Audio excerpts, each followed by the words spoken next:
नमस्कार, मैं Rajesh Lakhira, assistant professor, government girls college Taranagar. आज अपना टॉपिक है कोऑर्डिनेशन कंपाउंड। तो कोऑर्डिनेशन कंपाउंड में क्या होता है इसे समझो कि कोऑर्डिनेशन कंपाउंड में कोई भी एक मेटल होता है जिसे अपने सेंट्रल मेटल कहते हैं। कोई सेंट्रल मेटल है, ये अपने क्या कह दिया, सेंट्रल मेटल है यानी कि केंद्रीय धातु है। इसके पास क्या होता है, केंद्रीय धातु के पास कोई लिगेंड आता है।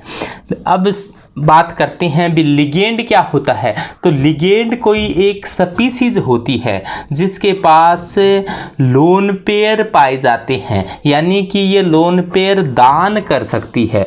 तो ये रहे लोन पेयर अपने, तो ये क्या कर रही है, लोन पेयर दान कर कर एक कोऑर्डिनेशन बॉन्ड बना रही है जिसको अपने कोऑर्डिनेट बॉन्ड कह देते हैं, उपसह संयोजक बंद कह देते हैं। इसको अपने क्या कह दिया, कोऑर्डिनेट बॉन्ड। तो इस प्रकार से बंद बनने से जो कंपाउंड बनता है उसको कोऑर्डिनेशन कंपाउंड या कॉम्प्लेक्स कंपाउंड कहते हैं। कॉम्प्लेक्स कंपाउंड की अपने सामान्य देखें तो कॉम्प्लेक्स कंपाउंड में क्या होता है, मेटल होता है और मेटल के साथ लिगेंड है, वो संख्या में कई हो सकते हैं। मान लिया कि कितने होते हैं, n, ये संख्या में हो सकते हैं, जैसे 2, 3, 4, 5, 6, 7। तो ये संख्या में इस प्रकार से होते हैं। इसको अपने इस प्रकार से दर्शाते हैं, इसको कोऑर्डिनेशन स्फीयर बोलते हैं। और यहाँ पर ये सेंट्रल मेटल हो गया, ये लिगेंड हो गया, ये इस यहाँ पर n, यहाँ पर नंबर ऑफ लिगेंड है, लिगेंड की संख्या है। इस पर हो सकता है कि चार्ज प्लस हो सकता है कि चार्ज माइनस हो सकता है कि कोई चार्ज भी न हो। चार्ज न हो तो इसको क्या कह देंगे, न्यूट्रल। इसको कोऑर्डिनेशन स्फीयर कहते हैं। या फिर क्या होता है, इसमें कोई भी प्लस यानी कि Na प्लस सी, Na प्लस के प्लस होगा तो इसके लेफ्ट साइड में होगा, और जैसे यहाँ पर ये तो तब होगा जब माइनस होगा, तब यहाँ पर कोई प्लस पाया जाएगा। ये प्लस होगा तो यहाँ पर कोई माइनस हो सकता है, या फिर आयन के रूप में हो सकता है। तो अब इसको अपने सिस्टेमेटिक वे से पढ़ते हैं। ये बहुत ही इम्पोर्टेंट टॉपिक है। एक बार आपकी हो सकता है कि पढ़ो, ध्यान में न आए तो इस वीडियो को बार बार देखना, तो आपके ज़रूरी ध्यान में आएगा। तो देखो कि कोऑर्डिनेशन कंपाउंड है। कोऑर्डिनेशन कंपाउंड होती क्या है, इसे समझने के लिए आप ऐसे मानो कि कोई भी सॉल्यूशन बन रहा है, तो सॉल्यूशन है उसमें जो सॉल्यूशन किसका है, अपने साल्ट का सॉल्यूशन है। तो सॉल्यूशन के अंदर जो साल्ट है, having one type of salt, यानी केवल एक प्रकार का साल्ट हो और एक से अधिक प्रकार का साल्ट हो।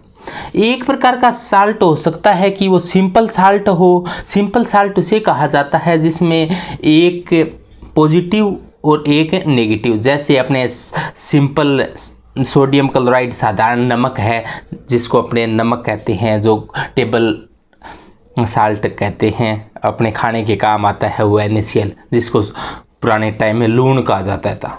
इसके ऐसे ये क्या है, सिंपल साल्ट हैं, जैसे Na2CO3 है, Al2SO4 की होल थ्राइस है। इसमें जैसे देखो सिंपल साल्ट है तो इसमें एक सिंपल साल्ट है तो इसमें एक पॉजिटिव वाला है और एक नेगेटिव वाला है। जैसे यहाँ पर सोडियम है, वो Na प्लस और सल्फेट माइनस। एक का मतलब है एक ही टाइप का, यहाँ पर संख्या से नहीं है।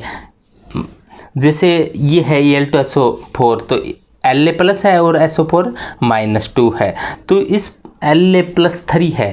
तो ये सिंपल साल्ट है। इसके बाद में आता है मिक्स्ड साल्ट में क्या होता है, जिसमें धनायन या ऋणायन यानी कि एनाइन और केटाइन है, वो एक संख्या में ज़्यादा हो सकते हैं, एक से ज़्यादा। जैसे Na+ भी है और K+ भी है और SO4 -2 है। तो इस प्रकार के साल्ट को क्या कहेंगे आप, इस प्रकार के साल्ट को मिक्स्ड साल्ट कहेंगे। यानी कि साल्ट का क्या बन गया, एक मिक्सर बन गया, मिक्स साल्ट। सिंपल साल्ट में तो क्या होगा, एक ही प्रकार के धनायन और ऋणायन, और मिक्स साल्ट में हो सकता है कि धनायन 2 प्रकार के हों, हो सकता है कि आपके ऋणायन 2 प्रकार के हों। इस प्रकार इसके बाद में आता है कि डबल साल्ट क्या होता है, कोऑर्डिनेशन कंपाउंड क्या होता है। डबल साल्ट के अंदर क्या होगा, देखो कि more than one type of salt solution depending upon the behaviour of solution, यानी कि दो प्रकार के साल्ट हैं इसमें, और दो प्रकार के साल्ट होने के बाद में भी उनका फिर बिहेवियर देखना पड़ता है कि इस सॉल्यूशन में किस प्रकार का बिहेवियर करते हैं। तो डबल साल्ट, इसको फिर दो भागों में बांटा गया, हो सकता है कि वो डबल साल्ट हो सकता है वो कोऑर्डिनेशन कंपाउंड हो। डबल साल्ट के लिए आपको क्या ध्यान रखना है कि डबल साल्ट है उसको अपने जल में घोलने पर, इसका सॉल्यूशन बनाने पर, ये पूर्णतः जितने भी आयन है वो सभी आयनों में क्या हो जाता है, आयनित हो जाता है। यानी कि जितने भी आयन है सभी प्रकार के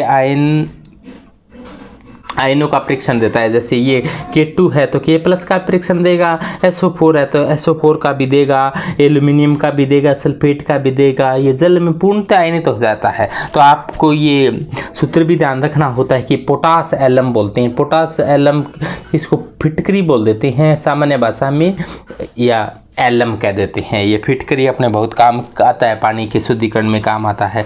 इसके बाद में ये कार्नेलाइट, ये भी क्या है, डबल साल्ट है। कार्नेलाइट का सूत्र होता है KCl(MgCl2) और पोटास एलम का सूत्र होता है K2SO4 Al2SO4 23 और 24H2। इस एक होता है मोहर लवण, तो मोहर लवण अपने ये सूत्र होता है इसका FeSO4 एक साल्ट तो ये हो गया, FeSO4 एक साल्ट ये हो गया, NH4 22 SO4। तो डबल साल्ट है, यानी दो प्रकार के साल्ट है।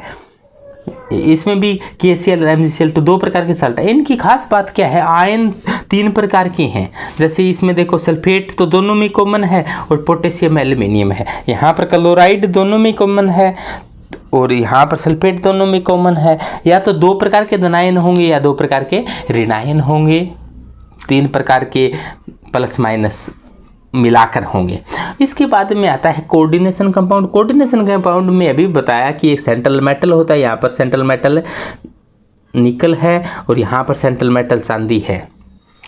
तो और ये जो साथ में जुड़े होते हैं उनको लिगेंड कहा जाता है। अभी आपने बात की थी कि ये कोऑर्डिनेशन कंपाउंड होते हैं और इसको कोऑर्डिनेशन स्फीयर बोला जाता है। अब बात करते हैं अपने डबल साल्ट। तो डबल साल्ट होते हैं, जैसे अपने बात की फिटकरी की, डबल साल्ट फिटकरी की बात की। फिटकरी का सूत्र क्या था, K2SO4 Al2SO4 की होल 23 और 24H2। ये डबल साल्ट है। डबल साल्ट होते हैं वो जल में पूर्णतः आयनित हो जाती है। इसको जल में डालो तो जल में पूर्णतः आयनित होगा। कैसे कि ये पोटेशियम के आयन भी बनाएगा, सल्फेट भी बनाएगा, और ये एल्यूमिनियम है वो एल्यूमिनियम के आयन भी बनाएगा। और ये सल्फेट यहाँ पर तीन और बनेंगे, एक ये 4 सल्फेट आयन बनेंगे और जल क्या हो जाएगा, अलग हो जाएगा। तो इस प्रकार से, तो इसे क्या कहा जाता है, डबल साल्ट कहा जाता है, जो 100% आयनित हो जाता है, अपने में उपस्थित सभी आयनों का परीक्षण देता है। तो देखो कि double salt have their identity is in the solid phase but lose their identity in the solution phase। यानी कि ये अपनी पहचान है वो सॉलिड अवस्था में तो बनाए रखते हैं, लेकिन इसको जल में घोल देंगे तो अपनी पहचान ये क्या कर देंगे, खो देंगे। तो ये पहचान है ये केवल जल में बनी रहेगी, बाकी इसकी पहचान नहीं रहेगी। और इसको मोल्टन स्टेज में भी ये अपनी पहचान खो देंगे।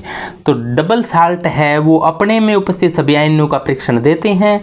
जैसे इसके एग्जांपल बता दिए कि पोटासियम एलम होता है K2SO4 Al2SO4 23 24H2O, carnallite KCl MgCl2 6H2O, मोहर लवण FeSO4 NH4 की होल 22 SO4 6H2O। तो ये क्या है, डबल साल्ट है। कोऑर्डिनेशन कंपाउंड में क्या होगा, कोऑर्डिनेशन कंपाउंड है वो विलीन अवस्था में जो सॉल्यूशन फेज है, सॉल्यूशन फेज में भी अपनी पहचान है वो बनाए रखते हैं।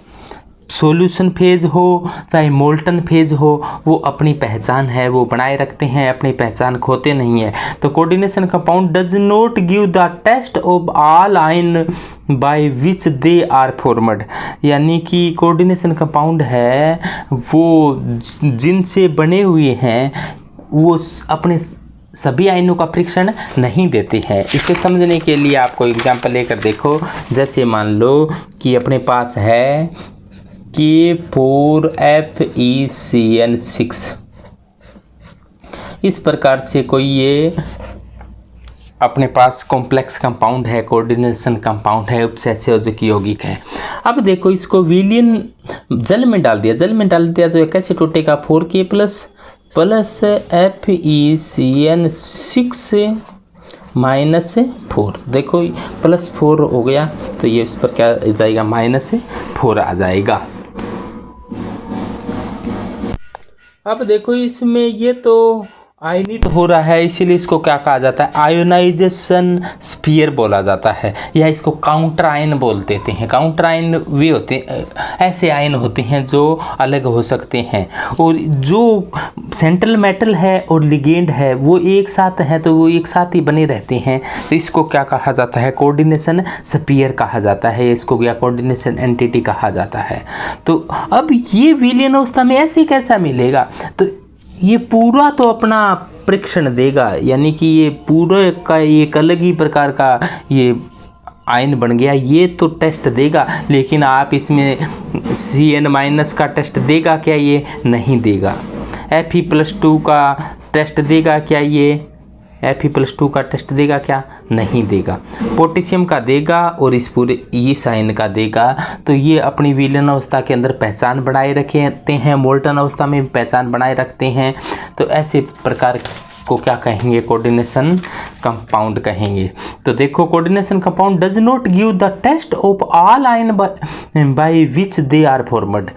अब देखो जैसे मान लो ये K4FeCN6 कोई कोऑर्डिनेशन कंपाउंड था, इसको अपने कहा है आयोनाइजेशन स्फीयर या काउंटर आयन कहते हैं, और इसको कोऑर्डिनेशन स्फीयर या कोऑर्डिनेशन एंटिटी कहते हैं। जब भी जल में डाला गया तो ये क्या होगा, पोटेशियम आयन में टूट जाएगा और इस प्रकार से ये एक बड़ा आयन बनाएगा, इसको कहा जाता है कॉम्प्लेक्स आयन कहा जाता है।